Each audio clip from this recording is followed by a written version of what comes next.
Pekne, milí priatelia, dnes sa nachádzame v partnerskom meste Senec, prebieha tu ďalšia zo série našich analýz odpadu a dnes sa porozprávame so Štefanom Červenkom, našim špecialistom na elektrozariadenia batérie, o týchto nálezoch, ktoré tu vidíte pred nami a ktoré nás teda veru naozaj netešia, pretože analyzujeme obsah žltých kontajnerov a žltých vriec a teda elektroodpady a batérie tam podľa nás zásadne nepatria. Čo na to hovoríš, Štefan?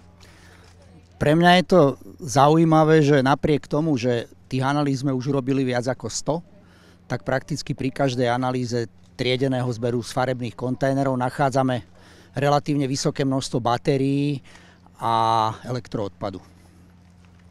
A čím si to vysvetľuješ?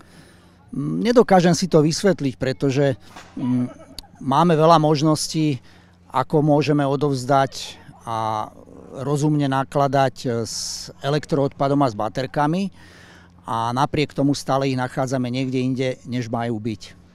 A pritom je to odovzdanie bezplatné, čiže je to naozaj zadarmo. Chcem týmto aj vyzvať vlastne ľudí, aby baterky a elektrozariadenia odovzdávali na miesta spätného zberu.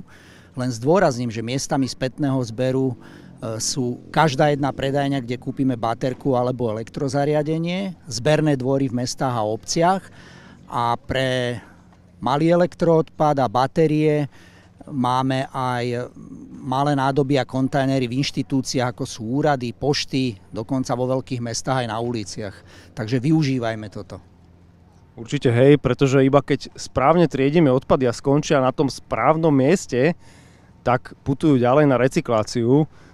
Toto je naozaj problém a zhrniem len to, že pravidelne zisťujeme v žltých kontajneroch v priemere až 25% hmotnosti toho odpadu, ktorý tam ľudia vyhodia, tvoria odpady, ktoré tam zásadne nepatria. Často je to napríklad, sú to potraviny, nespotrebované potraviny, textílie, kovy, ale aj teda elektroodpady, ktoré síce často sú naozaj vyrobené z toho plastu, alebo podstatná časť je plast, ale ako celok je to elektroodpad a patrí, ako hovoril Štefan Červenka, na miesto spätného zberu.